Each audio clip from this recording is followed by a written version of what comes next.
Bueno, buenos días. Les damos la bienvenida a la serie de webinars Una mirada al futuro, espacio creado por ProPacífico para hablar de los retos que traerá la nueva normalidad para el desarrollo integral de Cali, el Valle del Cauca y la región Pacífico. Hoy, en este primer diálogo, hablaremos de los retos para la educación en tiempos de COVID-19, su situación actual y su proyección. Para hablar, hemos invitado esta mañana a 4 grandes invitados.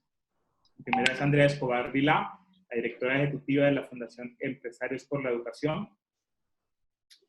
La segunda es Ana Bolena Escobar, experta en calidad educativa y asesora del municipio de Palmira en el tema de calidad educativa.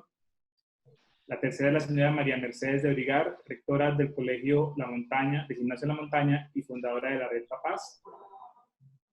Y el cuarto es César Augusto Ocoró, rector de la institución educativa General José María Cabal. Bienvenidos, yo soy José Camilo Córdoba, gestor de Educación, Salud y Bienestar de ProPacífico. Hoy estaré como moderador de este espacio. Antes de iniciar, le damos la palabra a María Isabel Ulloa, directora ejecutiva de ProPacífico. Buenos días, María Isabel.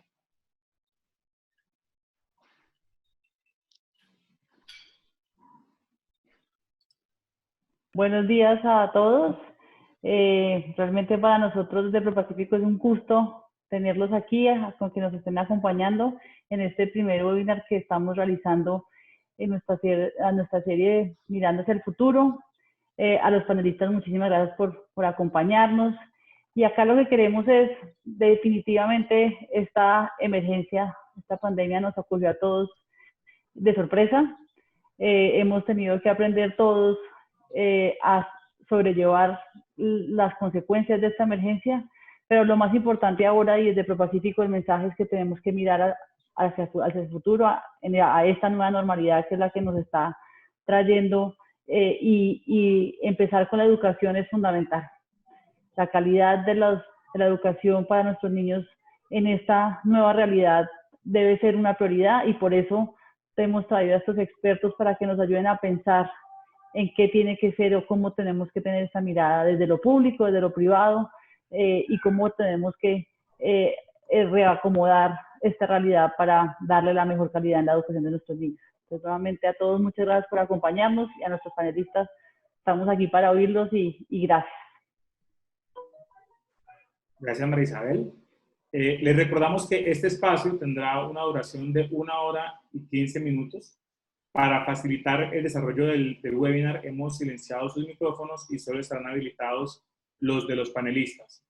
Les agradecemos que las preguntas que tengan con respecto a las temáticas que vamos a tratar, las escriban en el espacio que está habilitado para tal fin. Lo pueden encontrar en la parte inferior de sus pantallas como preguntas y respuestas. Al final de las intervenciones, habrá un espacio de diálogo con respecto a las dudas que ustedes plantean en el espacio de preguntas y respuestas, y en el transcurso de la semana se les enviará al correo suministrado en la inscripción las memorias de este webinar. Entonces, para entrar en calor, tenemos una primera pregunta. Cada invitado tendrá 5 minutos para responderla. La primera pregunta es: ¿cuáles son los principales retos que ha enfrentado el sector educativo? Entonces, podemos empezar con Andrea Escobar. Muchísimas gracias, José Camilo. María Isabel, gracias por esta invitación. Y pues a mis compañeros de panel, gracias por esta conversación que creo que va a ser muy animada y muy pertinente en estos tiempos. A tu pregunta de cuáles son los retos que se ha enfrentado el sistema educativo, hoy ya llevamos más de 2 meses en esta condición. Hablar de lo que ha pasado a los retos de hoy, digamos que esto es cambiante y se va transformando, que hoy las preguntas empiezan a ser: ¿cómo vamos a regresar? ¿Cuáles van a ser los protocolos de regreso? Pero si nos devolvemos en el tiempo en estas conversaciones, yo quiero poner sobre la mesa, creo que 9 grandes retos, que estos han salido de construcciones desde diferentes encuestas, conversaciones, documentos, pero sobre todo con el contacto en los territorios. El primero que quiero compartirles es el ejercicio y el reto que hemos tenido, que se ha tenido en el sector, en general, de coordinar con las comunidades educativas el cumplimiento de las medidas sanitarias. Al primer momento, al final del ejercicio, la pregunta es, ¿y cómo hacemos equipo con los que tenemos que hacer equipo? Y son las medidas sanitarias para comprender, sobre todo en diferentes territorios, los más lejanos de Colombia, cómo se podía llegar a realmente atender la emergencia, cómo se podían reorganizar, qué significa el trabajo desde casa, qué significa hacer esta entrega de contenidos. Un segundo reto importante ha sido el de promover los equipos directivos que gestionen los cambios ante las nuevas situaciones. Y esto partiendo desde la confianza y partiendo del conocimiento de las capacidades del equipo, porque al final, pues esto no sabíamos que iba a pasar. Pasó lo inimaginable. Y esto inimaginable nos puso a prueba en esas competencias socioemocionales, esas competencias de liderazgo. Entonces, en un primer momento, toda la conversación era contenidos para los estudiantes, los maestros, ¿qué van a hacer? Pero estos retos que iniciaron pensando en ellos particularmente, no puede desconocer a los directivos docentes. Yo creo que los directivos docentes han sido también unos héroes silenciosos en todo este proceso porque les ha tocado gestionar, articularse con la Secretaría de Educación, entender, traducir, adaptar y hacer que pasen las directrices que han pasado desde el gobierno nacional hasta desde los gobiernos territoriales, y cómo ellos también ayudan a que su población, los maestros, los coordinadores, empiezan a un tercer reto, que es priorizar el aprendizaje. ¿Cuáles son esos aprendizajes en estos tiempos desde casa? ¿Qué es lo que vamos a poder llevar? ¿Cuál es la realidad? Entonces empiezan todo este ejercicio de, ok, ¿cuáles opciones o alternativas tengo para hacer esa entrega de contenido? Entonces, para eso había que dimensionar qué estudiantes cuentan con conectividad, qué estudiantes cuentan con herramientas, qué estudiantes dónde están, con quién están, quién los está apoyando, quién tienen en la casa. Y todas esas condiciones también los convirtió casi que en encuestadores, estadistas, y hacer un montón de análisis de comprender su territorio porque había información que seguramente no estaban a la mano. Y todo esto para poder lograr ¿qué? Que se cumpla la garantía del aprendizaje. Entonces, este es un reto que también han tenido que vivir en este proceso. Y esa diversificación de las alternativas arrancan por la conexión con radio, WhatsApp, quienes tienen computador, quienes una llamada telefónica, sentarse a llamar todos los días y ¿qué está pasando? Tuvimos una conversación en estos días con jóvenes y los jóvenes decían, mis propios compañeros no todos tenemos las mismas herramientas, pero estamos dispuestos a conversar, a llamarnos, a ver cómo podemos lograr que todos tengan el aprendizaje. Y esto pues lo que ha asumido un reto en general de fortalecer el acceso a los recursos digitales. Valle del Cauca ha sido un ejemplo donde lograron sacar terminales de los colegios y prestárselas a los estudiantes. Eso no ha sido un reto, digamos, a nivel nacional, porque eso también está en manos de los directivos docentes, que no los podemos dejar solos. Entonces creo que ahí hay un montón de estrategias que han empezado a salir. Otro reto que también ha sucedido, que hemos evidenciado, es el ejercicio de cómo se trasciende el espacio de casa como un espacio y se resignifica como un espacio también de aprendizaje.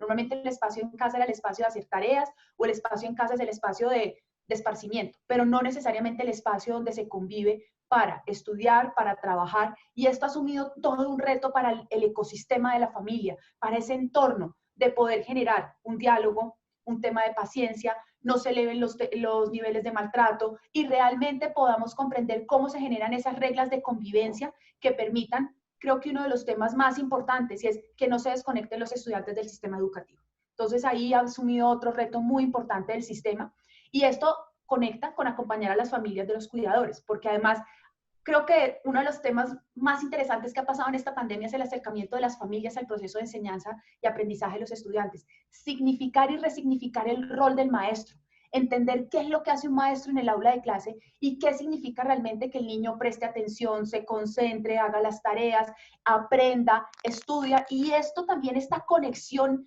nueva entre la familia, escuela, escuela, familia, pues empieza a construir este tejido que creo que esta es una de las grandes aprendizajes de toda esta situación, pero también ha sido un reto. Comprender que el profesor no se está vengando del padre de familia, pero también comprender cuál es la paciencia que se requiere para que el niño preste atención con las condiciones más adversas. Prender la televisión para que se conecte al programa educativo, que esté la radio, que esté realmente el tema del mensaje de WhatsApp. Pensemos un tema y es el padre de familia seguramente usa el celular para su trabajo, no se lo va a prestar al niño. Entonces, todas estas condiciones también empiezan a generar unas nuevas reglas de convivencia y de conversación.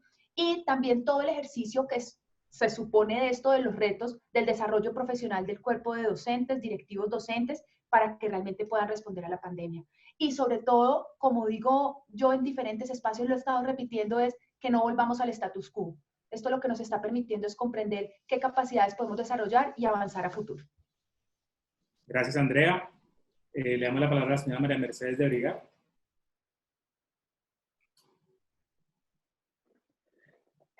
Gracias, José Camilo.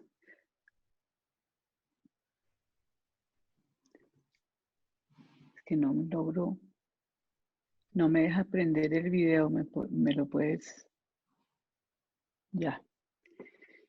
Bueno, digamos que muy en sintonía con lo que está planteando Andrea, yo voy a hablar un poquito desde lo micro, desde la escuela adentro, qué nos pasó. Yo creo que el primer reto fundamental es que empezamos a abordar una situación de la cual nadie sabía y escasamente sabemos algo. Realmente nos estábamos enfrentando a empezar a actuar sobre algo de lo que nadie sabía, o sea que no teníamos consejeros, no teníamos alguien que dijera, esto se hace así. No, nos lo estábamos inventando entre todos. Lo primero, digamos, que la escuela tiene que hacer es transformar a 1000 el aula de clase a un espacio físico, que funciona en un espacio físico a un espacio virtual. Hacer esa transformación en 2 días, poco más o menos. Y además, desde el principio, garantizar la seguridad en línea de los niños. Estoy hablando cuando uno lo arranca desde la perspectiva virtual. Segundo, el cambio de los docentes. El docente que ha estado acostumbrado a hacer un diseño instruccional en el cual va controlando lo que va pasando en el aula de clase, de un momento a otro tiene que diseñar la instrucción de una manera en donde establece cada uno de los pasos, pero no sabe cómo está ocurriendo eso, no tiene el control, no ve las caras de todos los niños al tiempo. Ese es un diseño que costaba mucho trabajo. Garantizar el aprendizaje en estas condiciones, porque uno podría tener la tentación de decir, ocupemos a los niños, que los niños hagan cosas, que se conecten o que lean cosas o que oigan cosas, pero nuestro reto definitivamente es que los niños y las niñas aprendan. El aprendizaje no lo podemos olvidar. Ese es el reto fundamental. Otro reto importantísimo ha sido garantizar a los papás y a las mamás de estos niños, garantizarles, enseñarles a ser, como estaba diciendo Andrea, a ser acompañantes de este proceso. Los papás y las mamás de nuestros niños y niñas tienen que asumir un nuevo rol que desconocen. Y la escuela tiene que enseñarles. O sea que nosotros, al tiempo que estábamos aprendiendo de virtualidad, estábamos también enseñándoles a todos los padres y madres de familia cómo es que se hace eso y acompañándolos y conteniendo y diciéndoles, tranquilo, esto lo vamos a mejorar, tenemos tiempo, no lo podemos hacer perfecto. Eso ha sido un reto muy importante. Y especialmente me quiero referir en este momento a todos los estudiantes de preescolar. Preescolar ha sido un gran desafío, porque cuando uno piensa en un niño de bachillerato alto, pues cuando uno está hablando de estudiantes de esas edades, uno está hablando de unos estudiantes que tienen una mediana autonomía para abordar el conocimiento.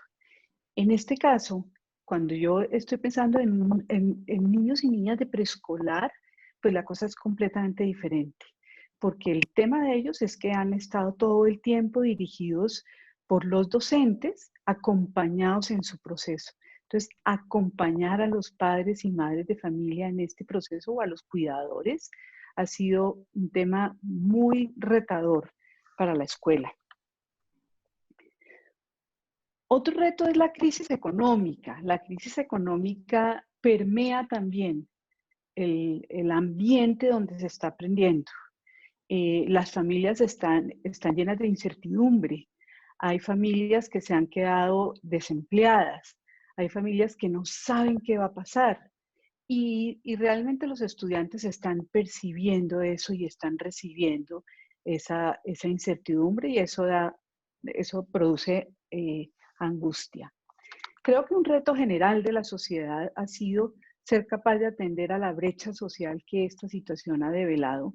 Y pues ha sido la oportunidad para ver en nuestra sociedad estas inequidades, donde si uno compara unos estudiantes de un colegio como el que yo tengo la fortuna de dirigir, y hay conectividad y hay unas condiciones en el hogar de acompañamiento, padres y madres formados que pueden hacer y lo compara con otros ambientes, pues uno ve hasta dónde este país es inequitativo. Por último, yo resumiría que nuestro gran reto ha sido que la escuela continúe proveyendo lo que no nos habíamos dado cuenta que la escuela proveía, que es seguridad, cuidado, alimentación, desarrollo emocional, desarrollo cognitivo. Todo eso pasaba en la escuela.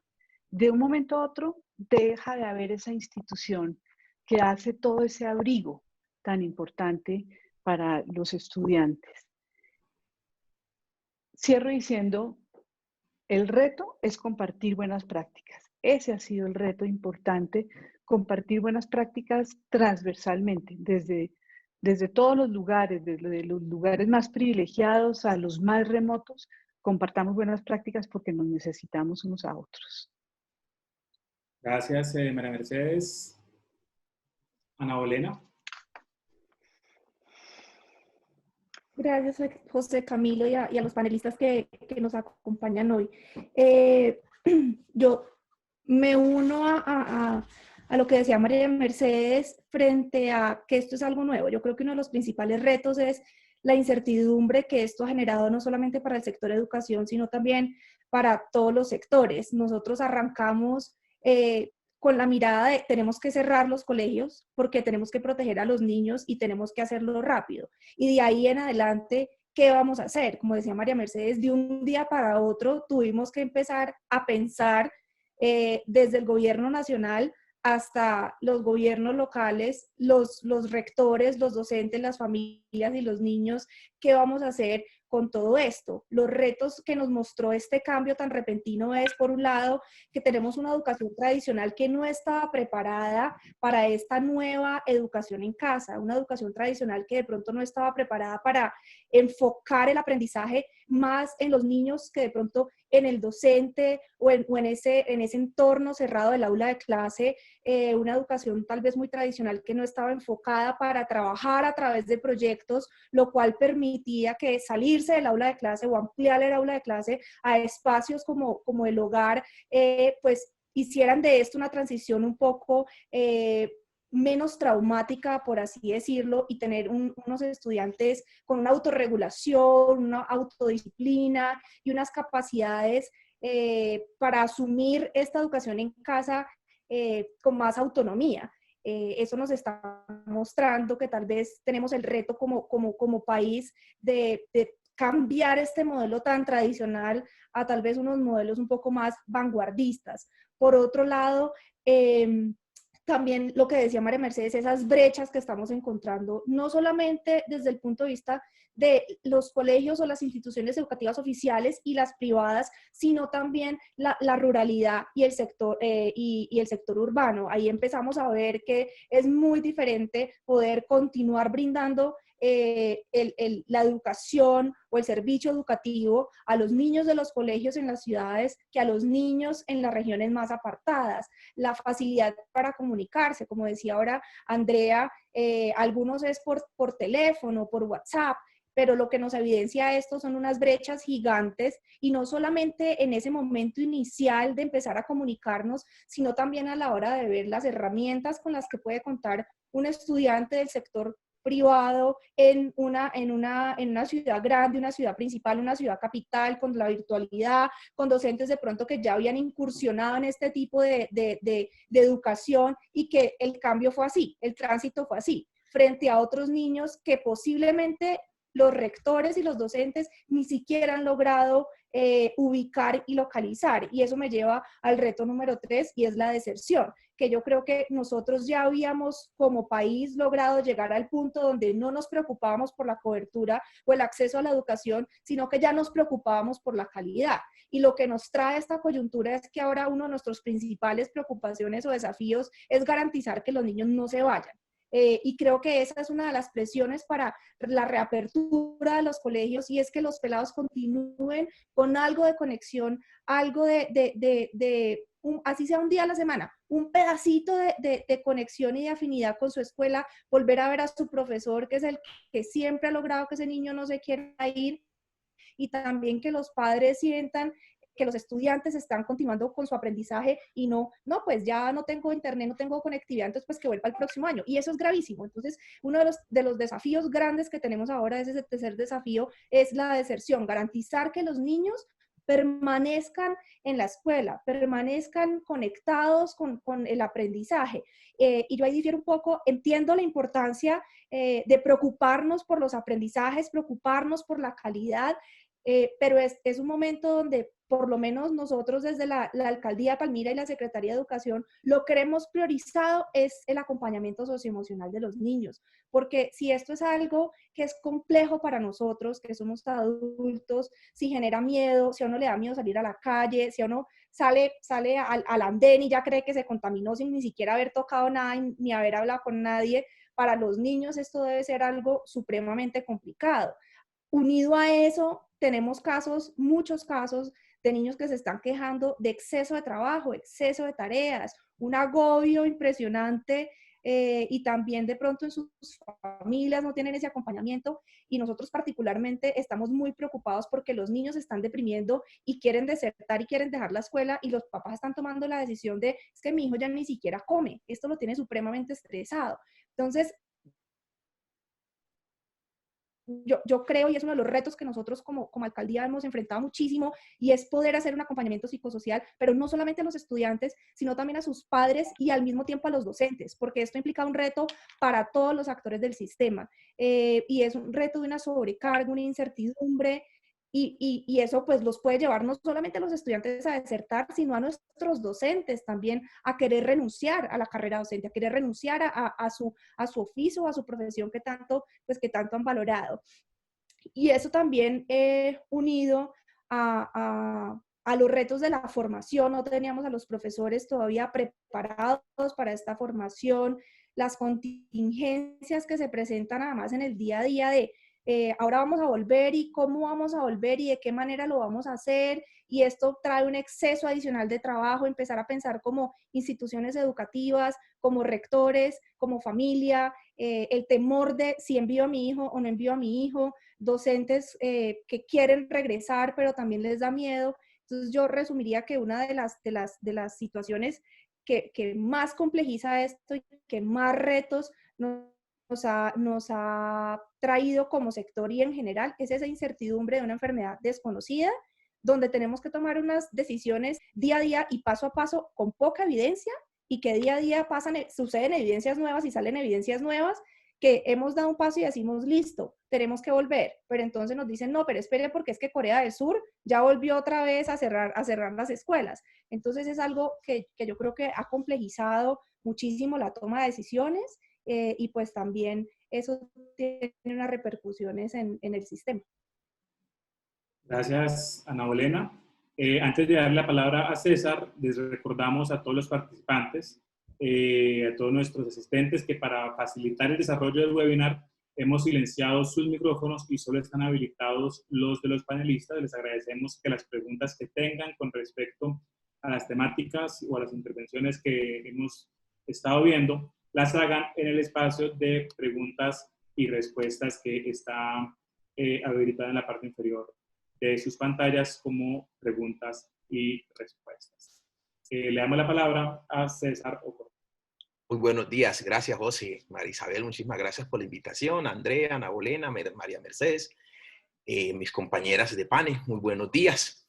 Y pues a ver, yo creo que lo han dicho las demás compañeras en el sentido de que nos enfrentamos a una situación desconocida para todos. La escuela no estaba preparada para una educación en pandemia, una educación en cuarentena, para nada. Quizás algunos cuando oímos que las situaciones que pasaron, que cada 200 años, pues estábamos diciendo, pues yo tengo tanto, no me va a tocar. O sea, todo el mundo estaba como diciendo, eso no es conmigo. Desde luego, había que empezar con los maestros, cómo nos enfrentamos a una situación nueva. Cómo transformaban nuestras prácticas pedagógicas, didácticas, metodológicas. Porque se acuerdan ustedes por allá cuando llegamos de que era la situación desde el del tablero al computador, y mucho lo que hicimos fue casi sacarle una foto al tablero y colocar en el computador. Pues acá no estaba pasando lo mismo. Entonces, ¿cómo vamos a hacer las clases? No, pues igualmente lo que usted iba a hacer ahora en el computador, pues entonces simplemente llévelo a la clase virtual, y eso no era así tan fácil. Entonces era transformar las prácticas, cambiar el chip, mirar cómo utilizamos nuevas metodologías, nueva pedagogía. Y eso es un proceso, porque no estábamos, digamos, preparados. Los maestros en Cali hemos tenido durante los últimos años, a través del Ministerio, de la Secretaría de Educación, hace más de 10 años, hemos tenido acompañamiento. Nosotros tuvimos aquí un proyecto que se llamó TITA, Educación Digital para Todos, que llevamos casi al 70% de las tradiciones en computadores, que se prepararon casi el 70-80% de los maestros para utilizar las herramientas, pero vuelvo y repito, nos veíamos como que estábamos lejos de ello. Pero aparte de eso, lo unimos algo que ustedes han dicho, y es las brechas que hay en este país y que se hicieron fue más evidentes. Incluso antes había brechas diciendo el sector privado y el sector público, pero ahora hay brechas entre el mismo sector público, del que tiene conexión, del que no tiene conexión, del que tiene conexión prestada.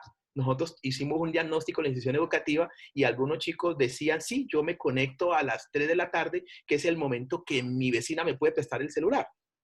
Otro, yo me conecto, pero mi mamá tiene un celular que tiene que recargar. Entonces, cuando no hay plata, recargamos. Nosotros tenemos una situación en la cual hemos estado diciendo, bueno, llegamos al chico virtualmente, que es lo ideal, pero igualmente, digamos, yo tengo 2.000 estudiantes. De los 2.000 estudiantes que tengo, 1.000 están en ese tipo de situación, aquellos que tienen conectividad, que pagan internet. De entre esos 1.000 están aquellos que no tienen, sino que es prestado, aquellos que solamente con el celular o que incluso con el celular es recarga. Entonces, ahí vamos a ver la limitación entre esos 1.000. Los otros 1.000 no tienen ninguna de esas posibilidades. Entonces, estamos llegando con guías físicas, que ahorita vamos a profundizar sobre eso más adelante, con guías físicas, pero ahí también hay limitantes, hay algunos que no han podido acercarse, por aquello que decíamos hace un rato, pues primero que no todos viven en el sector, no todos vivían en unas situaciones en las cuales pudieran acercarse fácilmente a la escuela y recoger su guía. Y las familias, las mamitas, pues figúrense, en nuestra población, en el caso mío, nuestra institución queda en Ladera. ¿Qué mamás estaban preparadas para ello? ¿Cómo estaban ellas formadas para ello? Para acompañar, para saber que la sala que tiene se le convirtió en un aula de clase y que tenía que acompañar a los hijos. Era difícil y es difícil. Con una situación que ha ido aumentando en el tiempo por aquello que decía ahorita también Ana Bolena, que esto ha ido cambiando y que ha ido cambiando y todos los días tenemos que enfrentar a cosas. Entonces, hace 2 meses todavía los papitos estaban en la casa. Hace un mes todavía aguantaban estar en la casa, con las ayudas que hacía el gobierno, con los poquitos ahorros que podían tener. Hoy los papás ya no están en la casa. De estas familias ya no están. Los que tienen papá y mamá ya no están. Los que tenían mamá solita también están en la calle mirando a ver cómo sostienen sus hijos. O sea, que ya no hay acompañamiento de los papás, que era una de las situaciones que mirábamos, que había que prepararlos a ellos también, que había que decirles, pero miren, digamos, toda esa situación que se presenta de los pocos estudiantes que teníamos, ese porcentaje que están siendo acompañados, ya no están siendo acompañados. Y nosotros dentro de los retos fue también buscar esos chicos que ni con la guía física, ni con la parte de lo que tiene que ver con la virtualidad estaban. Y esos chicos corremos el riesgo de que no vuelvan a la escuela. Normalmente cuando hay unas crisis, hay algunas situaciones en la escuela que pasa a nivel local, a nivel nacional, muchos chicos se pierden. Entonces ahora con mayor razón, vamos para el tercero y vamos a hacer el cuarto, el quinto y quién sabe cuántos meses más, donde hay chicos que se van a desconectar, porque la situación del maestro yo creo que es irreemplazable. Incluso ellos mismos cuando se logran conectar, cuando hay esa virtualidad, pues casi como que, por favor, maestro, hay unos que no nos han escrito. Mire, profe, yo quiero que por favor ya termine la cuarentena porque ya quiero verlo. Chicos, desde los preescolar hasta grado 11 diciendo quiero estar en mi escuela. En una situación de estos días que hicimos en el consejo directivo, le preguntamos a los representantes de papás y las mamás, tengo miedo.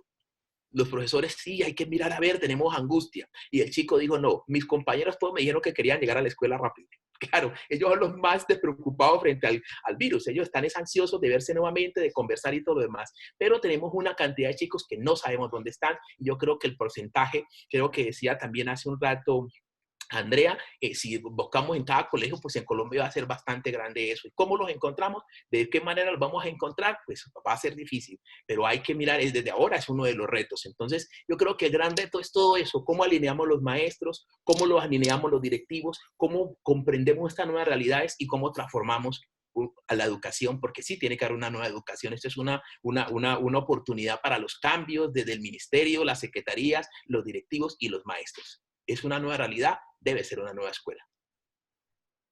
Muchas gracias, César. Esta siguiente pregunta está dirigida a ustedes dos como rectores, a la señora María Mercedes de Brigar y para ti, César. Esta pregunta es sobre las estrategias innovadoras o buenas prácticas que han implementado durante este tiempo para garantizar el derecho a la educación. Empezamos con la señora María Mercedes. Gracias, José Camilo. Bueno, César nos echó tierra a todos con su presentación, ¿no? Aquí nosotros estamos solamente mostrando nuestra belleza y él saca su presentación toda elegante. A ver, yo quisiera compartir cosas que creo que han sido, entre tantas, que creo que han sido definitivas en la cohesión de la comunidad y en que no se nos pierda la noción de que somos un colegio y que estamos trabajando juntos. Es muy fácil, sería muy fácil que cada quien se concentrara en lo que recibe a través de una pantalla y se pierda la noción como la unidad. Entonces, primero, nosotros establecimos como un puesto de mando unificado entre los directivos del colegio que se reúne todos los días por la tarde y todos los días repiensa qué está pasando hoy, qué nos pasó, nos llegó esta información y eso nos va permitiendo muy rápidamente atender las cosas que no funcionaron, de las cosas que, repito, nos inventamos de un momento a otro. Segundo, los profesores de cada curso se reúnen una vez a la semana, nosotros pusimos el horario a partir de las 8:30 de la mañana los niños y de 7:30 a 8:30 los profesores de cada curso se reúnen una vez a la semana y conversan qué niños no se están conectando, qué niños no están haciendo los trabajos, qué casos hay que atender, con qué familias nos tenemos que comunicar. Y también planean entre todos cómo van a ser las jornadas de la semana, de manera que sea una jornada balanceada, de manera que equilibremos conexión, con trabajo en grupo, con trabajo individual, con lectura, que no sea una jornada que sature, como decía Ana Bolena. Tenemos también, creo que esto ha sido clave, un momento inicial todos los días, 15 minutos en los grandes y un tiempo más largo en los chiquitos, donde se conecta el profesor, el director de grupo, con todos los niños y con todas las niñas y hablan. Y hay cursos que se han inventado cosas, por ejemplo, los grandes dicen cada quien tiene que proponer un juego de 10 minutos apenas abramos esa conexión para garantizar la conexión social, pero es como un momento de aire donde los docentes le dan ánimo a los niños y a las niñas, les dicen vamos a arrancar, esto está funcionando bien, lo estamos logrando. Eso ha sido muy, muy significativo. Los papás y las mamás nos han insistido en que mantengamos ese momento de conexión. Hemos querido también mantener a la comunidad muy informada. Hemos tenido más reuniones con los padres de familia que siempre. Ya a esta altura hemos tenido 2 reuniones con cada uno de los grupos de padres y madres de familia y vamos a tener una próxima esta semana en la que les vamos contando qué es lo que estamos haciendo, qué cambios hicimos, por qué cambiamos el horario. Cada cosa que le damos la vuelta, nos reunimos con la comunidad y les contamos cuál fue la razón, por qué se está haciendo así. Y en general en esas reuniones hacemos mucha fuerza en que ellos nos están mandando información que para nosotros es supremamente valiosa. Creamos un grupo, que es un grupo que está encargado de sintetizar toda la información que nos llega de las casas, de los niños y las niñas, de los papás y las mamás, de los profesores, y esa información la volvemos como un instrumento para trabajar y para hacer los cambios que se van necesitando. Yo creo que todas las semanas hemos tenido que hacer cambios y eso ha sido muy importante, tener una mente flexible Arrancamos con un horario y después empezamos a ver que ese horario no respetaba la vida cotidiana de las familias, que no había tiempo de hacer el almuerzo, una cantidad de cosas que al principio no calculamos y fuimos incorporando. Pienso que la flexibilidad de toda la comunidad ha sido crucial para esto. Creo que fue también una buena práctica distribuir el día en unos bloques largos, continuos, y unos descansos largos también. No todas las clases, como decía César hace un momento, no es que vamos a hacer el mismo horario que hacíamos en el colegio, sino dividimos el día en 4 bloques continuos, con distintas actividades en cada bloque, descansos importantes, y prohibimos las tareas por la tarde. No se puede, a las 4:30 de la tarde la comunidad entera se tiene que desconectar. Eso ha sido como un compromiso que todos hemos querido cumplir. Y hemos metido dentro del horario, lo cual creo que también ha sido una práctica chévere, y es que metimos actividades que contribuyen al bienestar emocional, movimiento, creatividad, música, actividades musicales, con las que queremos que los niños no estén todo el tiempo haciendo actividades formales, sino que haya momentos donde trabajan otras áreas de su cerebro. Hemos mantenido todos los apoyos emocionales de que dispone el colegio, digamos, siguiendo buenas prácticas de seguridad online, que los niños no se reúnan solos con ningún adulto del colegio, pero que sí haya la posibilidad de los niños y niñas que hubieran recurrido en un momento dado a un apoyo emocional, ese apoyo siga vigente dentro del colegio con unas garantías de seguridad. Bueno, y finalmente creo que los héroes de mi colegio realmente son las profesoras y los profesores de preescolar. La capacidad de esos profesores de lograr que nuestros niños y niñas de preescolar continúen su proceso sin estar conectados todo el día ha sido absolutamente ejemplar, y tenemos todos nuestros recursos abiertos para quienes quieran entrar a nuestra página. Es posible entrar a todas las clases, utilizarlas, crearon videos, han hecho currículos impresionantes.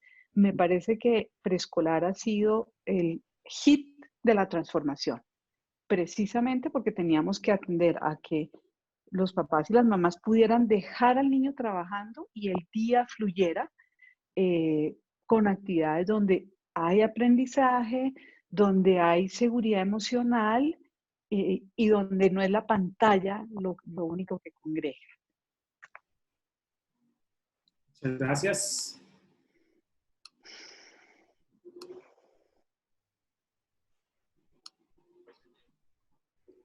César. Hola, gracias. Pues yo creo que aquí muchas de las cosas que estaba contando María Mercedes, pues igual creo que es la partida para casi todas las escuelas independientes, si estamos en el sector público o privado. Aquí lo que hemos también dado cuenta es que hemos tenido maestros creativos, innovadores. Una vez alguien por allí colocó una frase: es que en tiempo de crisis se fortalecen los espíritus y se fortalece todo. Hay creatividad y cosas a veces como, bueno, ¿y cómo vamos a hacer esto? En medio de toda esa angustia de qué hacíamos, cómo hacíamos las cosas, yo me acuerdo que en la primera etapa lo que le dijimos a los maestros era que tenemos que hacer una guía mientras volvíamos, porque como hemos dicho aquí, toda esa incertidumbre, el mismo ministerio pues ha sacado yo no sé cuántos decretos, cuántas directivas ministeriales, creo que va por la número 15. Y el gobierno pues saca decretos y decretos, entonces todo ha sido como ustedes al comienzo, cuando nos dijeron ustedes vuelven dentro de 15 días, lo que dimos fue hagamos talleres para cuando volvamos estos 15 días. Y recuerdo que hicimos el primer análisis con el equipo directivo y entonces a un maestro le preguntamos que para qué tiempo ha colocado pues el taller, porque eran talleres inicialmente. Dijo, no, yo lo coloqué hasta junio. Entonces, pues figúrense, él prácticamente iba a colocar 2 talleres en el año y ¿cómo así? ¿Cómo así? Hasta junio, sí. Yo coloqué 200 ejercicios de física. Entonces, pues, digamos que figúrese ese chico, pues cuando vio eso, pues empezaron a escribirnos en el chat y toda parte, profe, ¿qué es esta locura? Y además que no entiendo ni jota lo que usted me manda a decir. Que había otra situación contraria al calendario B, y es que nosotros apenas estábamos en la escuela, apenas estábamos llegando. Entonces, ¿cómo le íbamos a mandar al CIAR a un chico que hiciera sobre qué? Si nada habíamos avanzado en el currículum. Entonces era también una situación, entonces nos sentamos y aparecieron buenas ideas entre todos colectivamente. Y entonces, digamos que una de las situaciones era, ¿qué le vamos a llevar al chico ahorita? ¿Cómo vamos a hacer? Entonces apareció la guía integradora, que quizás con el tiempo, hace rato de integración curricular, hemos venido hablando en Colombia y no hemos encontrado la varita mágica cómo hacerlo. Y sucede que esta vez con esa situación de crisis se dio súper fácil. Trabajo colaborativo, los maestros, el uno dijo yo coloco esto, y cómo estamos dando esas guías integradoras en primaria y preescolar por el grado, o sea, ahí es difícil funcionar, pero fíjense que en secundaria incluso hemos fusionado niveles, estamos dando sexto, séptimo, octavo, noveno, 10 y 11. Entonces hay un proyecto, casi siempre en función de qué es lo que sucede en la escuela en la actualidad. No estamos ahí viviendo, como decía ahorita, creo que fue Ana Bolena, avanzando en el currículo. Lo que estamos haciendo es educando en casa. Incluso el secretario de Educación nuestro, William de Solidaridad, dijo, no vamos a hacer aprendizaje porque va a ser difícil, es una educación en casa. Entre otras cosas, hacer clases virtuales es difícil si yo no estoy preparado para ello. Entonces también hay guías integradoras que están llegando al chico en las dos versiones, físico o en la parte virtual, y entonces la guía integradora está con un proyecto y ese proyecto se une en las demás áreas. Por decir algo, qué pasa con el agua en la situación de pandemia que tenemos, qué sucede, y el poder de matemática entonces va a preguntar allí, entonces cómo hacemos el conteo de la población que tiene o no tiene. Bueno, entramos allí y ha sido muy innovador. ¿Y cómo estamos nosotros regulando eso? Tenemos reuniones del equipo directivo donde miramos y revisamos las guías, y las guías tienen esos conceptos que creemos que deben ser pedagógicamente. Se están reuniendo los coordinadores y yo también con los maestros, se están reuniendo los maestros con los estudiantes en la parte virtual.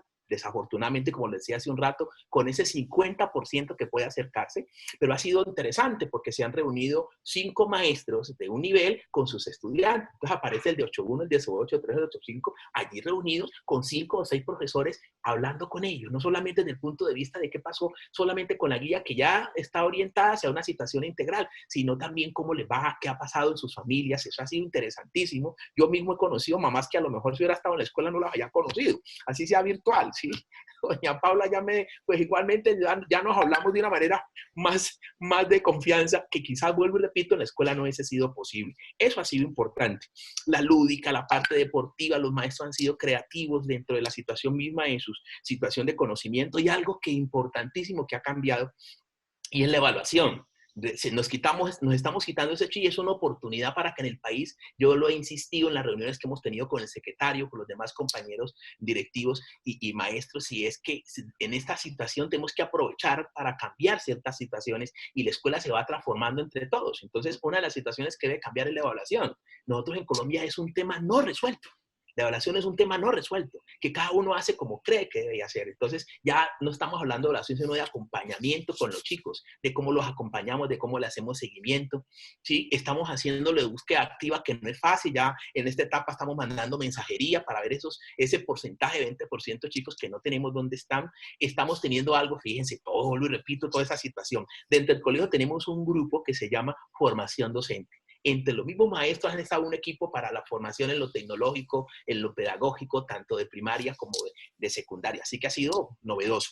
Y otras situaciones que hemos tenido buenos aliados. Nosotros sí hemos buscado aliados en el sector privado. Tenemos de aliado, pues, EPORE, que siempre nos está acompañando con liderazgo los directivos, con orientaciones también, mandan mucha información que nos sirve. Hemos tenido tertulias con mis directivos frente a eso. Hemos tenido otras ONG también que nos están acompañando, y desde luego la Secretaría de Educación con sus herramientas, también nos hemos reunido, hemos empezado a dialogar sobre estos temas y cómo podemos mirarlo, a ver cómo transformamos la ciudad. Y el ministerio, que aunque vuelvo y repito, todos los días cambiamos, porque todos los días hay una situación nueva, aquello de volver a la escuela no deja de ser un reto bastante complejo, como les decía hace un rato, los papás con miedo, los profesores con angustias, revuelta con el miedo, y es lógico porque es la situación distinta de cómo yo me conservo mi vida también y cómo conservo la de mi familia, y los estudiantes felices en querer volver en su mayoría, pero que todos no sabemos ni siquiera cómo vamos a volver.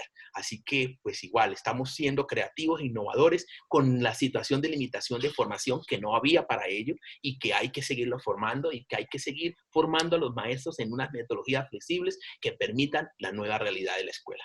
Muchas gracias.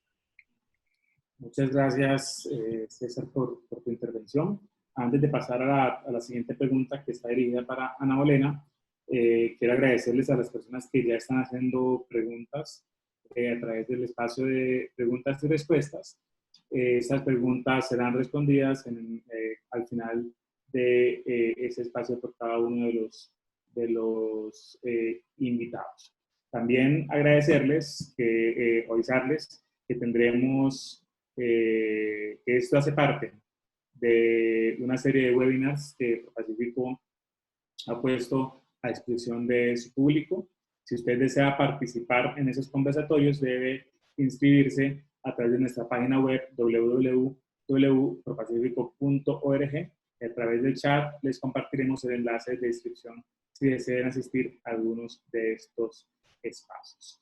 La siguiente pregunta es para Ana Bolena Escobar y tiene que ver con las limitaciones que tiene el sector público local para enfrentar los retos que llegaron al sector educativo.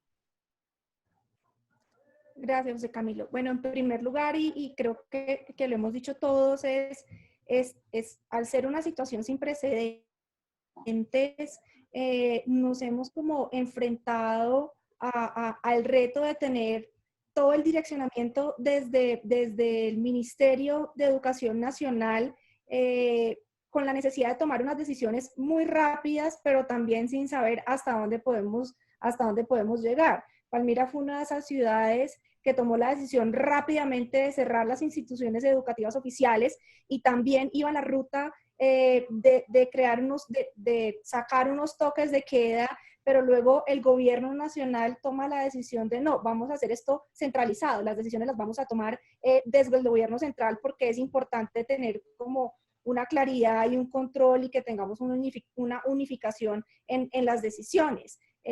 Y entonces hemos venido como de la mano con el Ministerio de Educación a través también de unos enlaces que se han dispuesto, pero ahora nos vamos a enfrentar a un momento donde la reapertura entonces implica una descentralización.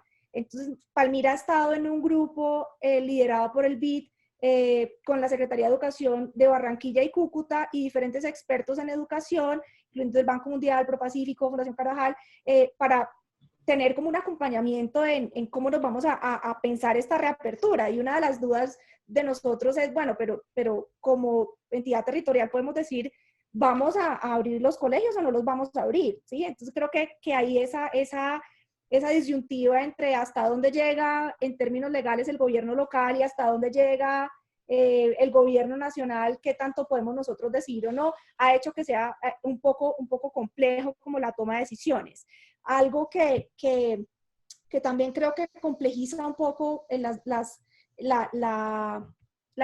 facilidad para los gobiernos locales de tomar decisiones o de adaptarse a esta nueva situación es que no tenemos un currículo nacional, no tenemos como una hoja de ruta en común que nos hubiera permitido rápidamente como municipio tomar la decisión de, bueno, vamos a tener una flexibilidad curricular de esta manera, vamos a trabajar todos juntos en balancear de esta manera, sino que pues existe una autonomía muy marcada en las instituciones educativas y ahí nos hemos enfrentado como a ese reto de tener unas instituciones que han acogido las sugerencias y las recomendaciones de la flexibilidad curricular y la flexibilidad en la evaluación, pero otras donde de pronto les ha costado un poco más trabajo tomar esa decisión y los estudiantes y los docentes están mucho más recargados de clases, haciendo clases virtuales 6 horas al día, no teniendo espacios asincrónicos, entonces también como pocas herramientas para poder trabajar en eso desde el punto de vista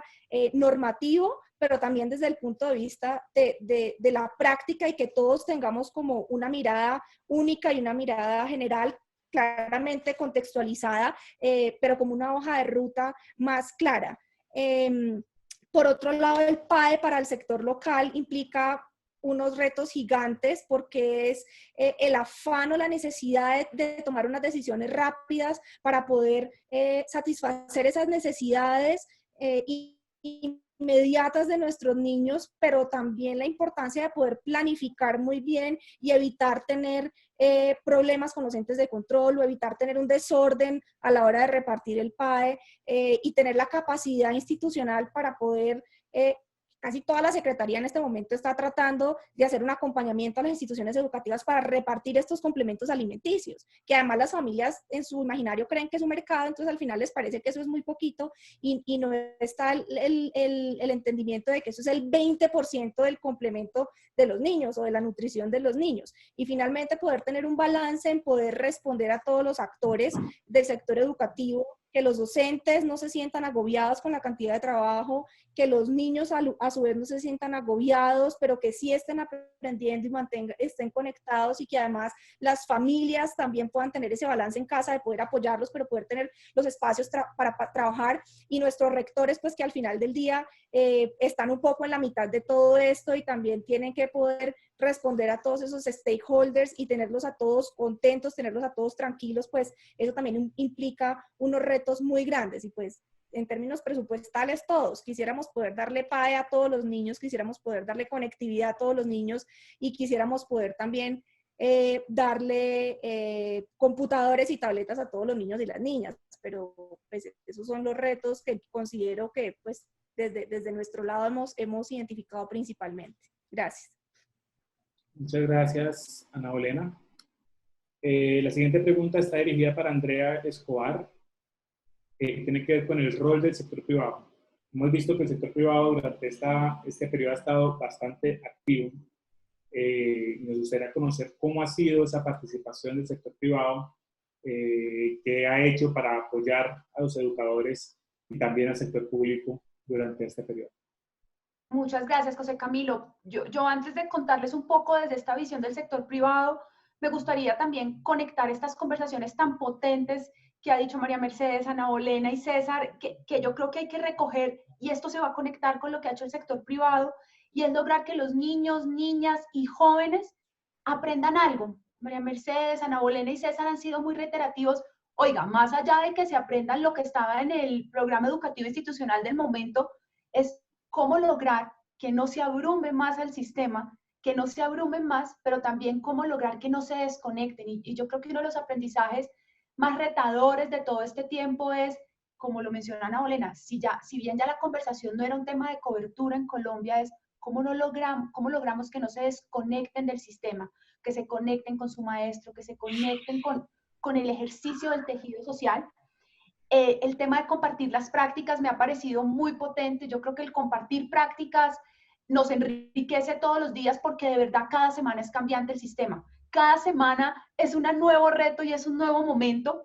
El acompañamiento socioemocional, lo estaba leyendo en el chat, lo han mencionado muchísimo en los comentarios, y es ese fortalecimiento por cuando hablamos de la autorregulación, cuando hablamos de la resiliencia, cuando hablamos de la flexibilidad, pues esto pasa por el desarrollo de las competencias socioemocionales. Y creo que este ejercicio también de conectividad con los datos de Colombia, pues también hay que ponerlo sobre la mesa. Nosotros en Colombia no somos un país conectado. Los hogares en Colombia no están conectados. Hay un dato, y son los datos del DANE y del CIMAT, que son muy interesantes. En Colombia hay 15.400.000 hogares, pues para irnos ahí y no entrar en detalles puntuales, de los cuales el 42% cuentan con un computador o una tableta en su hogar. Y eso, si lo vamos a zonas rurales, solo el 9% de las zonas rurales. Y si nos vamos a conectividad, el 53% de esos hogares cuentan con conectividad. 16%, como lo mencionaron ahorita en el chat, que ese es el dato exacto, en zonas rurales. Y esto es muy importante porque esto reta al sistema y nos reta para el futuro. Y esto, de cara al sector privado, yo creo que la generosidad ha sido toda. La generosidad y la solidaridad del sector privado ha sido impresionante. El 70% alrededor de la inversión social en Colombia se ha hecho históricamente en educación. O sea, Colombia, a diferencia de América Latina, somos un país organizado en la inversión privada en educación.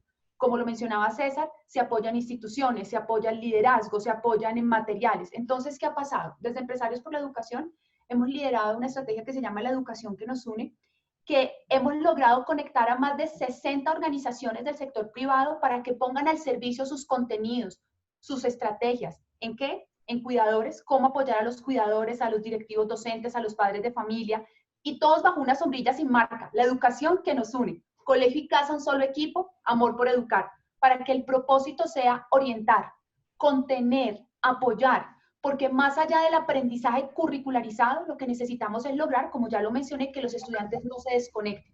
A la fecha hemos llegado más o menos a 80.000 personas, son los datos que nos dan de este colectivo, de estas 56 organizaciones a nivel nacional en estrategias vía radio. La radio ha cobrado una especial importancia, estamos llegando en radios comunitarias con tips, con ideas, con estrategias que contenga el sistema a través de redes sociales, a través de la página web. Adicional, también hay organizaciones que se están potencializando ¿con qué? Con estrategias de kits escolares, logística para apoyar, para llegar a los territorios, también estrategias que yo creo que ha sido una de las más retadoras, que son los temas de conectividad, y por eso mencionaba los datos de conectividad, porque en estos momentos es importante que la gente también entienda, el gobierno nacional tiene contratados alrededor de 340.000 conectividades, subsidios de conectividad. Esos subsidios de conectividad, al momento en Colombia, alrededor de 200.000 subsidios de conectividad, digamos que ya están listos para ser entregados. Se han entregado más o menos de 50.000 subsidios de conectividad a zonas rurales.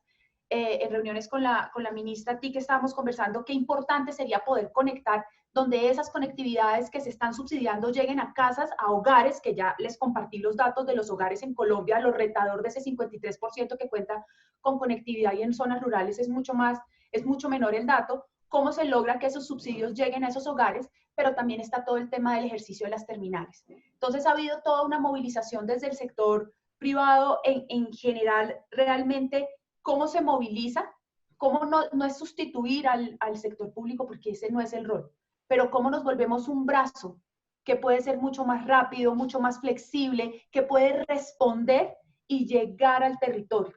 El ejemplo es también cuando nos cuentan desde el gobierno central la página Aprender Digital, me puedo estar equivocando del nombre, que son todos los 80.000 recursos. Esos recursos, la mayoría, son del sector privado. Como contaba María Mercedes, colegios como el que dirige María Mercedes, otros colegios a nivel nacional han sacado sus contenidos desde el sector privado y los han puesto al servicio. Entonces yo creo que desde el sector privado ha sido un tema desde la generosidad de entregar los contenidos, de apoyar, de contener, de poder caminar mucho más rápido que el sector público, muchas veces por la burocracia, por el sistema en general, y también porque se comprende cómo funciona desde la descentralización. Y para cerrar también el ejercicio de la comprensión de datos. ¿Qué significa esto? Para tomar decisiones, toda esa lista que compartía María Mercedes, toda esa conversación que compartía Ana Bolena decía, estamos trabajando con el BID, con el Banco Mundial, estamos trabajando todo este ejercicio de sacar la data, de investigar. Nosotros en estos momentos, desde Empresarios por la Educación, estamos en asocio con el Banco Mundial, haciendo todo un ejercicio de comprender con una encuesta muy grande, cuidadores, padres de familia, directivos, secretarías de educación, porque la única manera también de apoyar al sistema, de que esto se transforme de una vez, que esta deuda que hemos tenido con el sistema de competencias socioemocionales, cierre de brechas en competencias digitales, conectividad, contenidos, como menciona Ana Bolena, es que la ley general no permite, a partir de la autonomía, nosotros no tenemos un currículo único. Y más allá de la conversación de currículo único o no, lo que tenemos que entender es cómo damos oportunidades que permitan la garantía del derecho a la educación. Entonces, estamos trabajando en eso porque yo creo que el sector privado puede ayudar con información, puede ayudar con datos que permita que las secretarías de educación, que el gobierno nacional pueda tomar las mejores decisiones, y realmente esas decisiones, desde el fenómeno de la descentralización que aplica en educación y en salud, realmente pueda hacer esa comprensión microterritorial. Y pues estamos en momento de planes de desarrollo. O sea, yo creo que también nos cambió la visión de planes de desarrollo a nivel nacional, que se cierran más o menos junio, julio, se cierran, y es esta nueva comprensión de cómo realmente saldamos la deuda con el sistema educativo, y de una vez por todas empezamos a hablar de cómo cerrar esas brechas desde la inequidad. Muchas gracias, Andrea. Ya para cerrar, tenemos una última pregunta dirigida para todos ustedes, y tiene que ver con cómo creen ustedes que se va a transformar la educación después de esta experiencia. ¿Cómo debe ser esa nueva normalidad en el sector educativo? Y empecemos con la señora María Mercedes. Gracias, José Camilo. Mira, yo pienso que esto lo tenemos que pensar como en dos momentos. Uno, lo que va a pasar inmediatamente retornemos. La reapertura me parece que es un primer reto muy complejo, que es cómo vamos a volver, cuáles son los protocolos de bioseguridad, cómo va a ser el tema de la alternancia, cómo vamos a usar nuestra infraestructura, cómo vamos a cuidar a los niños y niñas que tenemos a cargo, a los profesores y profesoras que tenemos a cargo, a todo nuestro personal administrativo, porque cuando retornemos, el virus va a seguir y nosotros tenemos que pensarlo así. Esa primera parte me parece que hay que ponerle toda la atención y que tenemos que imaginarnos esa escuela que por un periodo de probablemente un año va a tener que funcionar en eso que la ministra ha llamado alternancia. Creo que hay un reto mayúsculo, sobre todo en ciudades como Bogotá, ciudades grandes, que es el tema del acceso al colegio. No lo hemos podido saber. Yo le cuestiono al Ministerio de Educación y al gobierno en general el sistema de comunicación por pildoritas. Me parece que nos tratan como niños chiquitos y nos mandan la información un día antes y con eso tenemos que hacer cosas en vez de ayudar a pensar y en vez de ayudar a construir. Ya debíamos tener mucha más información sobre el tema de cómo van a llegar los niños a los colegios. Voy a poner el ejemplo de nuestro colegio, que es un colegio privado, que tiene rutas escolares y que los niños normalmente pasan una hora en una ruta escolar y viven muy distantes del colegio. ¿Qué va a pasar con eso? ¿Cómo va a ocurrir eso con las nuevas medidas de bioseguridad? Y hay un pedacito que no lo hemos nombrado, pero que yo creo que es crucial en la vida emocional de los estudiantes, que son las actividades extracurriculares de toda índole. Yo pienso que la escuela tiene una serie de clases que son las mismas en todas partes, pero lo que convoca y lo que hace que un estudiante diga qué delicia ir a mi colegio, tiene que ver mucho más con las actividades extracurriculares, con el periódico, con el deporte, con la música, con las artes, con los grupos, con el consejo estudiantil. Y esto es de las cosas que está en este momento pues más en riesgo para ese momento de regreso. Y lo último, digamos, de esa primera fase que quiero nombrar es cómo vamos a atender las crisis emocionales. ¿Cómo vamos a recibir a nuestros niños y a nuestras niñas, a nuestros docentes, que en muchos casos van a tener muchas necesidades emocionales que resolver? ¿Qué va a hacer la escuela para que esa llegada esté atendiendo esa circunstancia? Eso es como la primera parte. La segunda parte, que es en el largo plazo, como lo hemos dicho ya en varios, ¿qué cambios van a ocurrir en la escuela para siempre? ¿Cuáles son los aprendizajes permanentes? Y yo me atrevo a preguntar, a decir, depende de cuáles son los cambios sociales que van a ocurrir para siempre. Que es muy importante que la sociedad nos permita ver cómo nos podemos transformar, porque mientras laboralmente todo siga igual, la escuela difícilmente se logra transformar. Eso que dijo Andrea al principio, esos papás que aprendieron a acompañar el proceso escolar de sus hijos, ¿van a desaprender eso o van a seguir haciendo esa gestión que ha sido tan importante? Me parece que tendremos que cuestionarnos qué cosas sí se van a tener que seguir haciendo en la escuela y cuáles no, cuáles se pueden hacer en el hogar, cuáles son las cosas sincrónicas, obligatoriamente sincrónicas, y cuáles son las que son asincrónicas y que podemos aprovechar otros espacios de aprendizaje. Y finalmente, y muy en la línea de lo que decía Ana Bolena, ¿cuáles son las prácticas que dentro de la escuela van a cambiar? ¿Cómo nos vamos a retar para decir, si no estábamos listos para que nuestros estudiantes manejaran esta autonomía, ahora qué vamos a hacer para que sí sigamos por el camino de la autonomía, para que sigamos por el camino de la autogestión, para que la evaluación, como decía César también, cumpla con su tarea, que es señalar el camino y no ser la que resuelve si se promueve o no se promueve exclusivamente?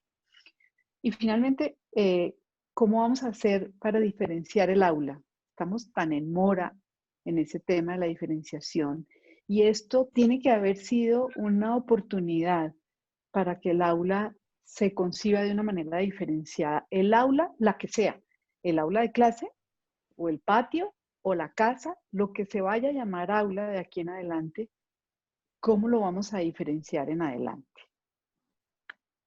Muchas gracias. Andrea. Ay, perdón, tenía el micrófono apagado. Qué bonito, María Mercedes, muchas gracias y qué reflexiones tan interesantes. Esta semana he estado revisando, no he terminado, el nuevo documento de Fernando Reimers con Andreas Schleider y que además orgullosamente aquí en Colombia tenemos personas que aportaron como Luis Enrique, Margarita Sáenz, Cecilia María Vélez, pero hay una palabra que me llamó mucho la atención y este es un documento que además los invito, todavía no está en español, pero es todo este ejercicio de qué pasa con la escuela ahora y es la palabra balance. Creo que con la palabra balance aquí hay una reflexión muy interesante que empieza a surgir y ponen ellos ahí en este documento algo en lo que voy y es el ejercicio de el balance entre la coherencia y las capacidades, el balance entre las necesidades y las capacidades, el balance entre las restricciones del currículo actual con las innovaciones. Y yo creo que en Colombia esa es una conversación muy interesante de entender de qué significa este futuro. Y esto lo quiero sumar más allá de todas estas incertidumbres que tenemos con el espacio físico, todo esto es ejercicio, por ejemplo, en el sector público, de estas grandes megaconstrucciones que va a pasar, como decía Pablo Jaramillo en estos días en una conversación decía, ¿qué va a pasar con la jornada única y la jornada complementaria? Como lo menciona, sincrónico, sincrónico, unos se van a quedar en virtualidad, otros no. ¿Qué va a pasar? ¿Qué significa obtener los elementos de bioseguridad? ¿Quién los va a pagar? ¿Dónde están los recursos? Todos estos temas de estos turnos, yo creo que creo que la escuela se está viendo como este lugar, más que una institución, es un lugar de interacciones de humanos. Y estas interacciones de humanos sale todo este ejercicio de esta resiliencia, de esta flexibilidad, de estas competencias socioemocionales. También todo el tema de la autonomía y confianza, que ya lo hemos mencionado en esta conversación, cobra muchísima importancia en el fortalecimiento de las interacciones. ¿Cómo tú le explicas a un niño que no puede salir corriendo? Y esas fotos que hemos visto de las escuelas que se han abierto en el mundo, los niños con círculos en el patio. Eso es lo que queremos, ¿cómo vamos a convivir con el virus? Y cómo vamos a apoyar en este ejercicio de lo que esto significa emocional y mentalmente para poder que realmente en estos espacios se pueda cumplir. Y yo creo que lo que va a esperar y lo que se está transformando el sistema educativo es el rol de la familia y los cuidadores en el espacio de aprendizaje. Yo creo que esto cambió y este cambio que está pasando, lo que va a pasar es que es un rol mucho más activo. César lo mencionaba, nunca hubiera hablado con esta madre de familia de la escuela, digamos, cómo me estoy conectando hoy.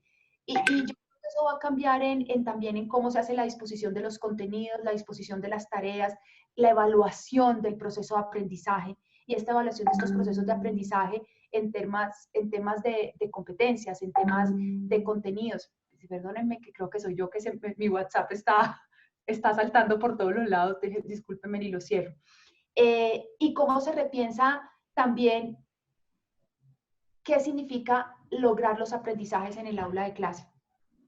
¿Para qué estamos formando? ¿Por qué estamos formando? ¿Y qué vamos a lograr? El sábado pasado en un evento que lideró la Barkey Foundation hablaba Andreas Schleider y decía un poco de cómo hasta PISA se está repensando realmente qué significa la evaluación de los aprendizajes, qué significan los contenidos, qué significa lo que vamos a esperar, porque el rezago es una realidad. Si el rezago sucedía en las vacaciones, digamos, largas, que llamamos en Colombia vacaciones largas, en otras partes del mundo vacaciones de verano, si el rezago del aprendizaje ya estaba sucediendo, ¿qué va a pasar ahora que ya no estamos en vacaciones, sino que hemos estado tratando de alcanzar? Entonces, con talleres, con contenidos, fortaleciendo competencias socioemocionales, pero no podemos descuidar una realidad, y es que hay una trayectoria, la trayectoria educativa, y es que para luego poder aplicar a una institución de educación superior, pues tienes que tener unos conocimientos que no puedes desconocer, y esos que no puedes desconocer, ¿cómo les van a conectar? Entonces, yo creo que para no detenerme como en los datos, digamos, de los físicos, de esto que es cómo hacer ese delivery, yo creo que hay unas concepciones del sistema educativo que hay que poner sobre la mesa, que hay que conversar y que son los retos más grandes del sistema. Gracias, Andrea. Ana Bolena. Gracias, José Camilo. Yo soy un poco, en la primera reunión que tuvimos como del puesto de mando unificado, por así decirlo, en Palmira con el primer brote o el primer caso del COVID, yo dije, esto va a ser el apocalipsis zombie, tenemos que cerrar absolutamente todo, no dejemos entrar a nadie, cerremos los colegios, cerremos el aeropuerto, la entrada, todo. Entonces yo soy un poco de la línea del apocalipsis zombie y yo también lo veo como en dos momentos. El primer momento es pensar en esa reapertura que genera tanta ansiedad, tanta incertidumbre, donde creo que los 4 grandes retos o las 4 grandes transformaciones son que la salud va a ser prioritaria, tanto la salud física, y ahí está el segundo reto, o la segunda transformación es la salud mental, la deserción y la recuperación. Eso nos va a implicar unos retos donde vamos a tener que empezar a pensar en algo que posiblemente no pensábamos en la educación. Entonces, los esfuerzos, los recursos van a empezar a girar hacia unas áreas, por ejemplo, la bioseguridad, que va a ser la prioridad. Claramente, la escuela hoy se va a transformar en que lo prioritario no es si los niños están aprendiendo o no están aprendiendo. Lo prioritario es si cuando vayan al colegio van a estar seguros, su salud va a estar garantizada y la de los docentes. En ese sentido, también los recursos van a ir hacia ese lado. Vamos a tener una transformación también en la pedagogía para que los niños aprendan a, pues no se pueden abrazar. ¿Cómo vamos a lograr esto si la decisión es que van a regresar los niños de primaria? Por ahí veíamos unas fotos y algo que queremos hacer a través de un personaje que hemos inventado en Palmira que se llama Cuarantín, y hago la cuña en Instagram para que lo sigan, soy Cuarantín, es que los niños aprendan a hacer alitas y entonces las alitas les permitan 50 centímetros y tienen 1 metro de distancia. Bueno, más o menos, ¿sí? Y para que no estén cerca de sus compañeros y así empiezan a través de pedagogía a entender cómo van a ser las dinámicas ahora en la vida real para ellos. Lo otro es pues la deserción, como decía al comienzo, vamos otra vez a vamos a invertir recursos en garantizar que nuestros niños estén en la escuela, en salir a buscarlos, y no podemos permitir que esa transformación nos desvíe o nos haga descuidar esos avances que ya hemos tenido en priorizar los aprendizajes de los niños. Eso va a ser una transformación también que no podemos permitir que nos desvíe esas ganancias que ya tenía adquiridas el sistema.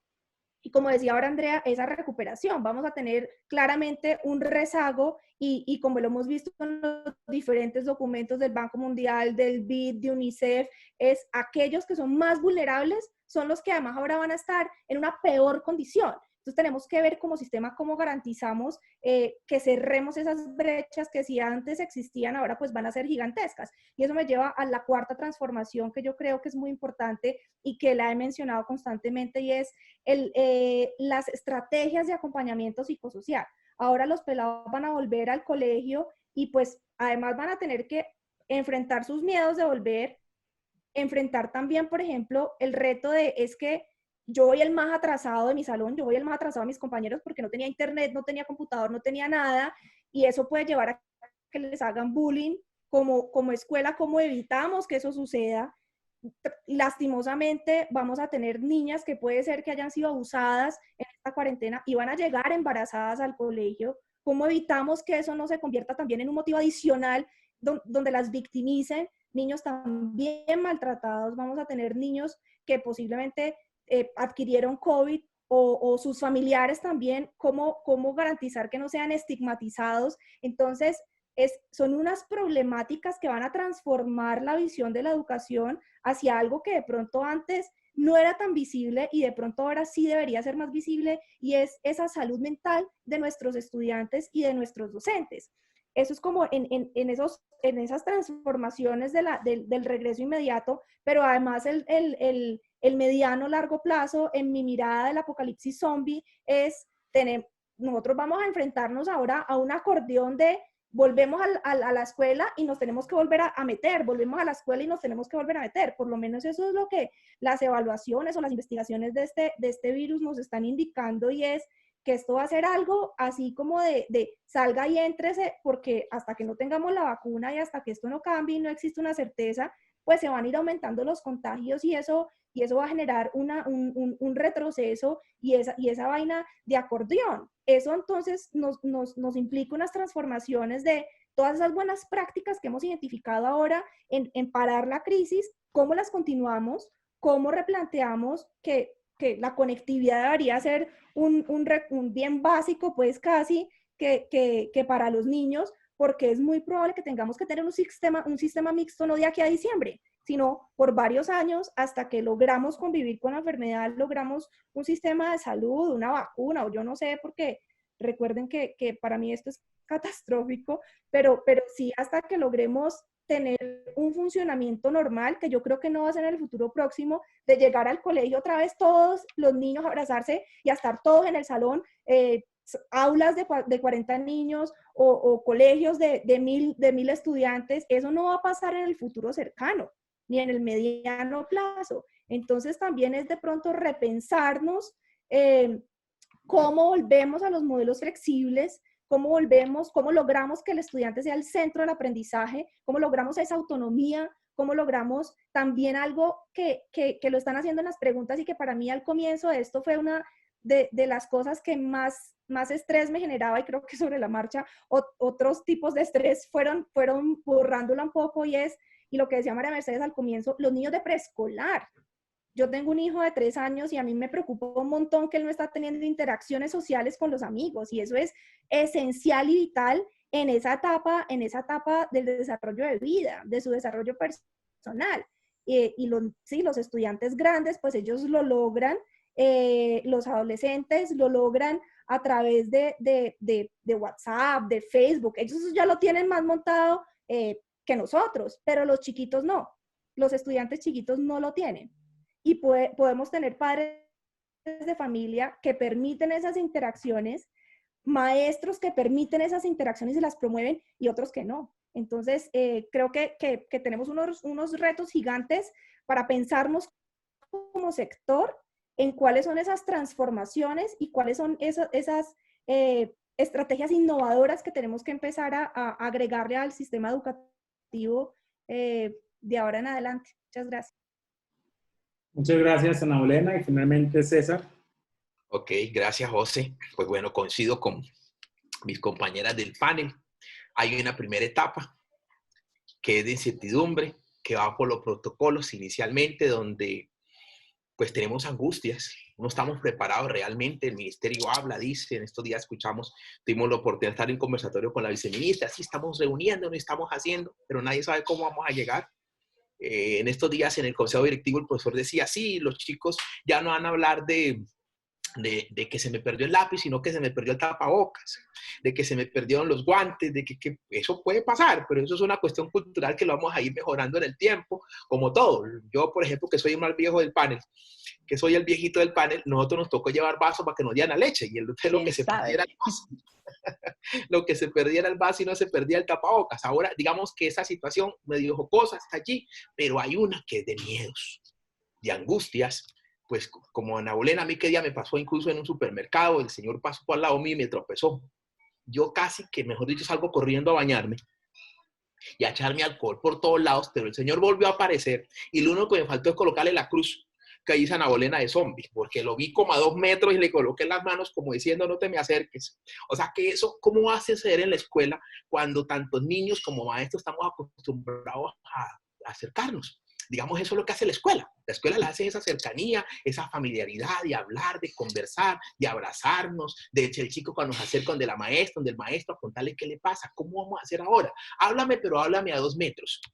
Va a ser complejo, va a ser difícil. A lo mejor nos vamos a acostumbrar, a los chicos va a ser más fácil, los chiquiticos van a aprender súper rápido. A mí no me preocupa, a mí me preocupan los más grandes, fíjense. Esos chiquiticos, ellos, para ellos va a ser más fácil acomodarse porque están chiquitos. A ellos se les va a hacer más fácil acomodarse, pero el que está más grandecito estaba en otra realidad. Los maestros estábamos en otra realidad y también pues vamos con esos miedos. Yo creo que esa primera situación va a tener que tener un acompañamiento muy, muy riguroso de la parte socioemocional para maestros, para directivos, de cómo llegar allá. Lo que decía ahorita creo que fue Ana Bolena, que también hablaba de la situación de que se puede presentar el bullying en la escuela, es bastante. Hay chicos que nosotros, en el caso de mi escuela, ya nos dimos cuenta que a unos se les murió la mamá, a otros el tío, al otro 2 familiares, al otro el hermanito tuvo COVID. O sea, eso va a aparecer y como es un sector, digamos, como muy muy unido, muy cercano de la población de la escuela, pues muchos se han dado cuenta de eso. Entonces lo más probable es que incluso los maestros no querramos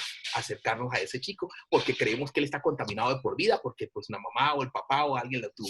Es una situación que, bueno, digamos, habrá forma de acomodarlo y esa situación se dará en el tiempo como una cuestión cultural, como todos nos vamos acostumbrando.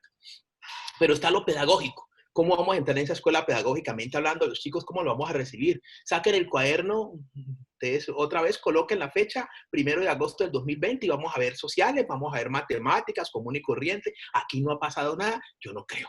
Entonces ahí viene la siguiente situación en la cual cuando hablamos de qué escuela vamos a encontrar, transformación de la escuela en todos los niveles, no solamente en básica, primaria, secundaria, media, sino también en la universidad. Esto nos cambió a todos. También la universidad están así como sin saber qué pase. La universidad, los chicos tuvieron que esperar que el maestro le dijera qué hacer. No había autonomía. Esa autonomía que nosotros tenemos que dar, muchachos, o sea, que nos hemos dado cuenta que la escuela estaba por el lado para mí. Yo hoy, después de más de 30 años en el sector educativo, estábamos equivocados. La escuela que estamos creando, que estamos formando, no es la escuela que debemos hacer. Entonces, esta es una oportunidad para cambiar el sistema educativo. Antes de la cuarentena y la pandemia había un movimiento estudiantil en Colombia, todos nos dimos cuenta, y una de las situaciones, yo me acuerdo que tuve la oportunidad de que la ministra me invitara a Palacio, estuvimos allí conversando con muchos, estaba incluso Andrea en esa situación, y alguien habló de una nueva ley de educación. Tiene que haber una nueva ley de educación. Tiene que transformarse, no solamente por la pandemia, que ya de hecho lo hemos registrado, pero ahora en pandemia todavía, porque tenemos que tener una guía. Esto no puede ser que lo hizo el privado, que lo hizo el colegio por ahí oficial, que tuvo la creatividad y los maestros y todos los universos, todo el universo se acomodó para eso. No, tiene que ser un alineamiento desde el país, desde Colombia, país, sistema educativo. ¿Qué vamos a hacer? ¿Cómo lo vamos a transformar? En contexto, ojo, porque no hemos, aunque hablamos de que el Chocó, todo el mundo habla en los discursos, desde el ministerio hasta nosotros en los colegios, sí, el contexto, pero nadie trabaja con ningún contexto, todos trabajamos igualito, y eso es un horror, diría yo, y nos hemos dado cuenta también que eso ha hecho de que estemos educando para un mundo que no es, o sea, yo el chico del Chocó, de allá de Guapo y de Timbiquí no lo puedo educar al mismo que el chico de Bogotá, tiene otro contexto, tenemos que mirar a otra realidad, el chico que esté allí en ese espacio, tengo que decirle ese es su espacio y cómo lo puede transformar, desde luego no decirle que no existe el otro universo, hay que decirlo también, y otro reto importante, otra situación de cómo ver la escuela, hay que disminuir las brechas. Nosotros tenemos que conectar al país, hay que disminuirlas. Si no, esto no va a pasar nada tampoco. Esto es una situación que cada día es mayor, las brechas. Ah, no, entonces ahora el que no se conectó, no se conectó. Ah, usted no tiene computador de malas. No, el país no puede pensar en eso. Nosotros tenemos que pensar, fíjense que por primera vez en la vida, yo en estos días me sentaba así mirando pues todas las noticias a nivel internacional. Todos nos estamos cuidando, bueno, a excepción de Trump y Bolsonaro, pero todo el mundo se está cuidando. Todos nos estamos cuidando. Todo el mundo dice que cuidar al vecino, porque si mi vecino le puede dar, me puede dar a mí. Entonces, ¿qué quiere decir eso? Que tenemos que hacer una nueva sociedad para podernos cuidar todos. Yo no diría, pues, con el discurso de la redistribución de la riqueza, ¿no? Demos la oportunidad a la gente para que progrese. Ese señor de 70 años que casi ahorcan en la calle, que tenía 70 años y su mamá tenía 90, le tocó salir porque si no se moría de hambre. ¿Cómo hacemos una sociedad más equitativa? ¿Cómo hacemos una sociedad de mayores oportunidades partiendo de la educación que demos a la población? Partiendo de esas oportunidades de educación, porque pues, nunca, siempre vamos a tener entonces unos que tienen más, unos que tienen menos. Listo, de pronto no es fácil equilibrar, pero sí es fácil dar oportunidades y educar mejor, transformar mejor. Y la situación de formación, que sea una situación cuando decimos de formación articulada, contextualizada de los maestros, de los directivos, porque también de pronto hemos dado tumbos y tumbos diciendo que es la mejor formación de los maestros, pero no es la más asertiva. Los maestros a veces, otra vez formación, pero ¿cuál es la formación que tenemos que dar? ¿Cuál es la situación de realidad que tenemos que dar para los maestros para que realmente sean mejores maestros y seamos mejores directivos?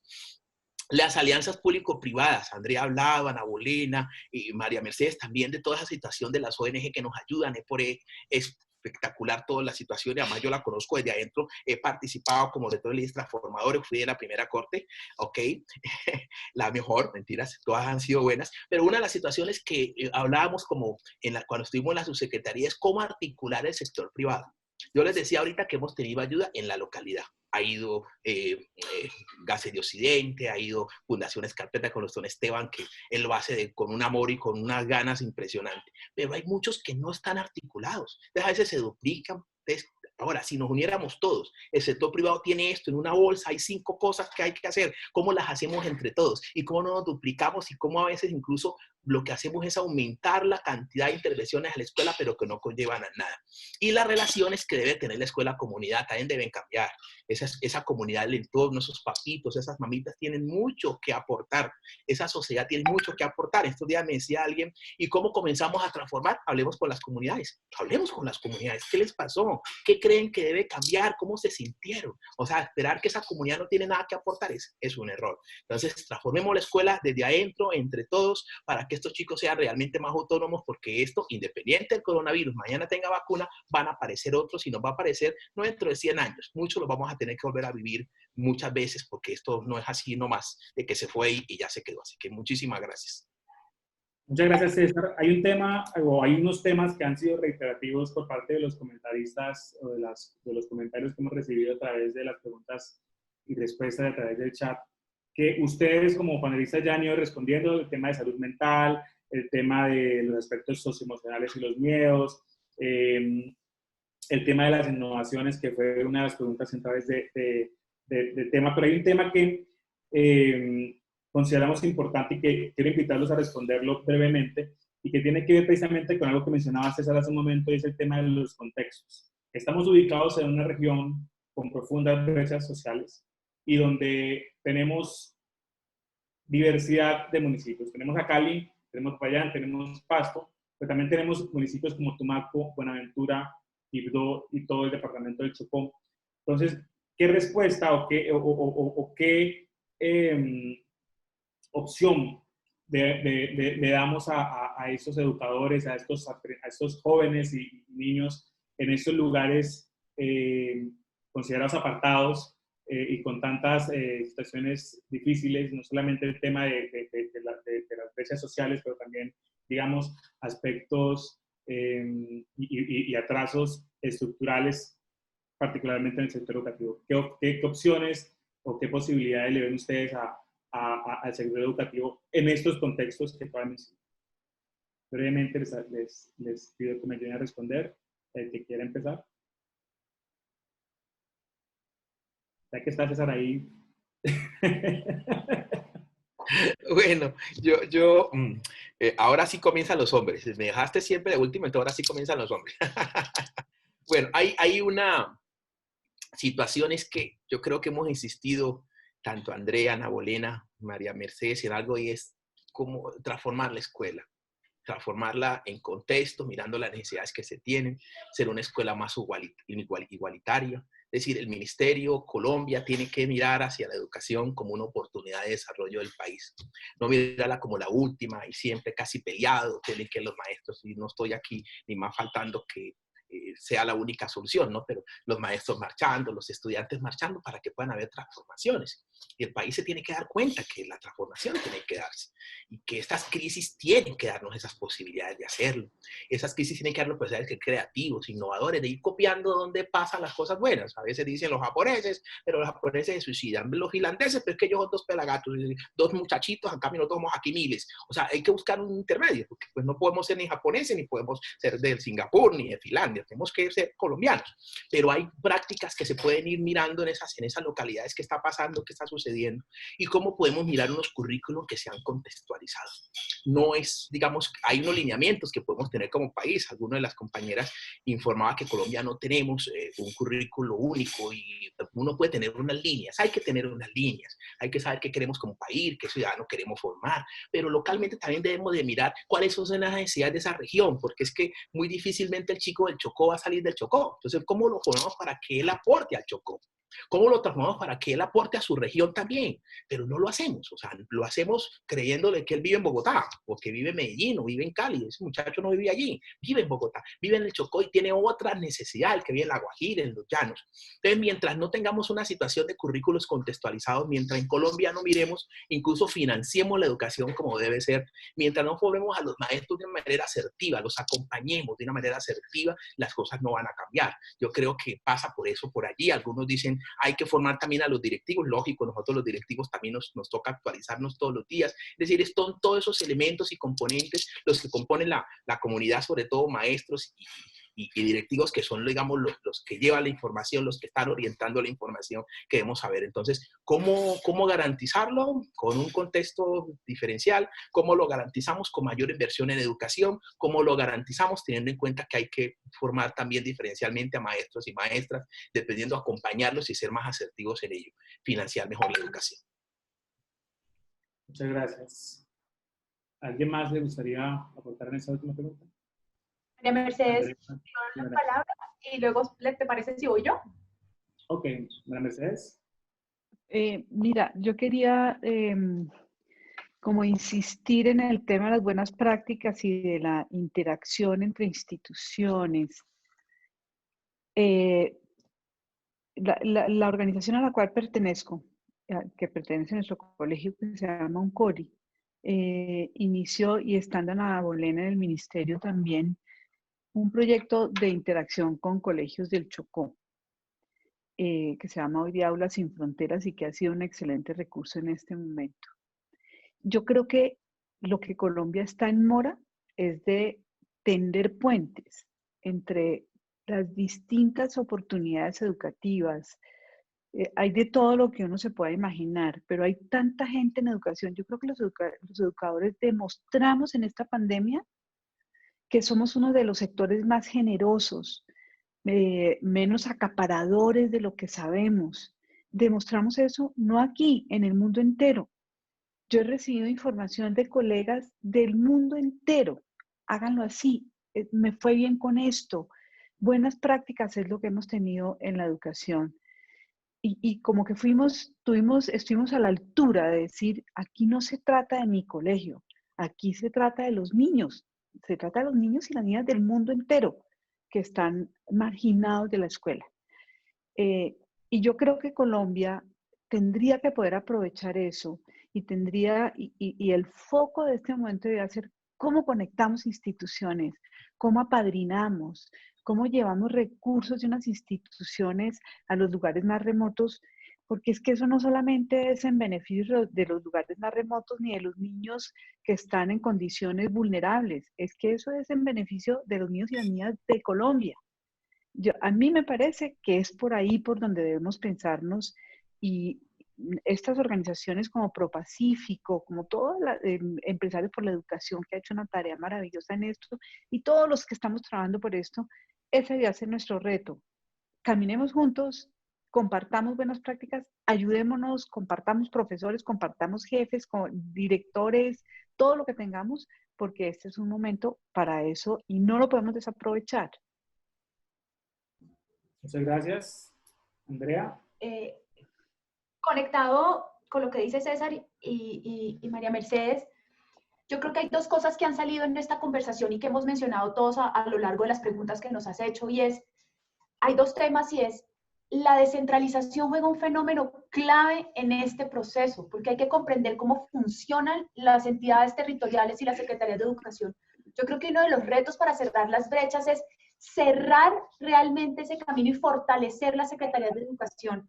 Como contaba Ana Bolena habla con propiedad. Nosotros desde Palmira se está fortaleciendo y está fortaleciendo una institución, y esa institución lo que está permitiendo es que se pueda responder al territorio. Y yo creo que hay un reto muy grande en cómo funciona la organización a nivel nacional. Y si lo comprendemos todos, también vamos a poder entender cómo se organiza la política pública, porque es que cuando tú tienes las secretarías de educación, que son las que crean ese plan sectorial, ese plan de desarrollo, que lo van bajando, ahí tienes unas grandes oportunidades para poder generar esa conversación. Y es entender las variables del territorio, como mencionaba César, del contexto, pero esto no pasa por el discurso del contexto, sino entender cuáles son mis capacidades, y mis capacidades son, ¿cuál es la economía que mueve el territorio? ¿Quién es el tipo de gente que se mueve en este territorio? ¿Cuáles son sus condiciones socioculturales, sus condiciones demográficas? ¿Cuáles son las condiciones que tengo en conectividad, acceso? Porque es que eso al final es lo que termina abriendo más las brechas, donde tienes territorios más privilegiados que otros, pero también por cómo está fortalecida su Secretaría de Educación. Lo segundo que quiero poner en este término, y es el ejercicio también de estos estándares nacionales. Los estándares al final son unos lineamientos. Los estándares al final están hechos para poder que se cumpla bajo la ley. César mencionaba, en algún punto tendremos que repensar la ley, porque es que además hay un tema, que lo ha dicho el ministerio y lo ha dicho la ministra en muchas reuniones. ¿Por qué se habla de aprendizaje en casa? Porque nuestra Ley General de Educación no contempla la educación virtual en la básica, en la básica y la media. Lo que habla es que los niños entre 5 y 15 años tienen que tener educación presencial. Solo en condiciones excepcionales pueden tener la formación virtual, y una vez se termine la condición excepcional, deben regresar a la normalidad. Y entonces yo creo que aquí, más allá del discurso y la conversación, yo creo que estamos todos muy retados desde el sector privado, desde el sector público, a cómo poner estas piezas sobre la mesa. Y lo que nos parecía obvio de hablar de inequidad, lo que llevamos hablando tantos años del cierre de brechas, en estos momentos lo inimaginable pasó, y esto inimaginable que ha sucedido nos está poniendo a repensar qué es lo que se debe transformar en el sistema. Y yo creo que un camino para arrancar muy importante es fortalecer la Secretaría de Educación como instituciones, observar qué está pasando, sacar datos, entender quién es el personal, cómo está formado, qué están aportando y con qué datos se están tomando las decisiones. Esa política microterritorial es entender el contexto de un departamento y cada uno de sus territorios. Yo creo que ahí hay un reto de cara a lo que dices, de cómo responder, y sobre todo a las poblaciones más vulnerables, a las más lejanas, pero también les voy a poner un ejemplo: Bogotá. Bogotá es la capital. Y Bogotá, siendo la capital, el 60% de los estudiantes no tienen computadores. Entonces, no es un tema solo de la ruralidad, hay que entender ese contexto nacional, y como los datos que les compartí hace un rato, hay una deuda gigante de conectar al país, hay una deuda gigante de comprender dónde están los datos de la conectividad y dónde están las terminales y cómo realmente se genera acceso. Y para cerrar mi intervención, algo que mencionaron también mis compañeros de panel, que es clave, y es la educación como se está pretendiendo, a distancia, virtual, en casa, la modalidad que esté surgiendo, no se construye en 2 meses. Esto requiere un diseño instruccional, esto requiere una planeación, esto requiere muchas variables. Y esto aplica para la educación preescolar básica, básica y media, y para la superior. La superior tampoco puede estar lista en 2, 3 meses para salir a decir, ahora tengo todos mis programas virtualizados, porque eso no funciona así. Y porque la conectividad también pasa en el sistema de educación superior. Los mismos problemas se están viviendo, la contención, los problemas de salud mental. Entonces yo creo que el reto, y a lo que estamos retados, es cómo apoyamos y cómo nos unimos en equipo, más allá de criticar, de decir que está bien y que está mal, cómo nos unimos en colectivo para que realmente hayan las transformaciones que se requieran desde política pública. Bueno, Andrea, muchísimas gracias. Con esta última intervención ya, y respetando el tiempo tanto de las personas que participan como espectadores, como ustedes panelistas, quiero agradecerles por su participación. Ese espacio era para conocer sus voces, para conocer desde sus perspectivas la situación actual del sistema educativo. Hemos recibido muy buenos comentarios de parte de los participantes del webinar. Muchas gracias a todos ustedes por participar, además de escuchar estas propuestas sobre lo que será el futuro del sector por parte de sus protagonistas. Los invitamos a seguir nuestras redes sociales en Twitter y en Facebook como ProPacífico ORG, donde estaremos compartiendo las agendas de los próximos webinars que tenemos programados. También les enviaremos a los correos con los que se inscribieron a este espacio, les compartiremos el video de este webinar, que también será subido a nuestras redes sociales. Muchas gracias a todos por participar.